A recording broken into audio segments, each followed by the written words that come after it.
I've never done a movie where I'm like in a very comfortable, committed relationship with someone. I've always kind of been courting a girl or breaking up with a girl, or I've never done a movie where I'm just with someone. It was really interesting just kind of pretending to be married to someone all day.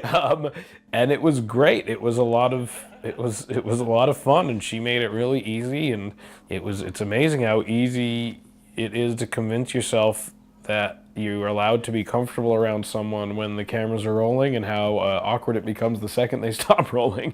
He's funny for a living. It comes really effortlessly to him, and so I felt shy about that side of myself around him. But when you make an attempt, he rewards you with such a hearty laugh that it encourages you to sort of keep going and find your own sort of funny bone.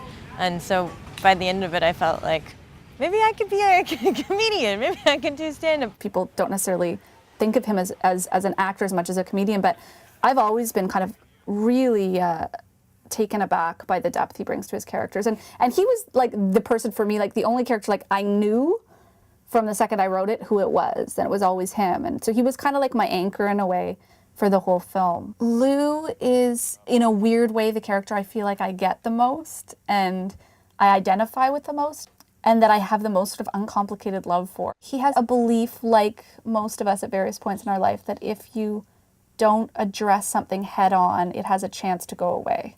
I think, like many men that I know who are incredibly lovely and sensitive and incredible, that the erratic nature of his partner's emotions are a mystery to him, and a bit bewildering and a bit crazy seeming. Like, I really think his perspective is fair when he challenges her and says, like, what the fuck are you talking about, after she delivers this monologue that I think, speaks to like quite a few women I know. Frankly, if you're not inside that psychology at that moment, it seems like a crazy person. I just kind of thought it was funny, a funny idea that there's a character who kind of isn't even aware that he's in the movie that everyone else is in until the kind of very end of it. And like, to this guy, it's just kind of, it's like, if it was Lou's movie, it's like a movie about a guy who writes a chicken cookbook and then finds out his wife is cheating on him.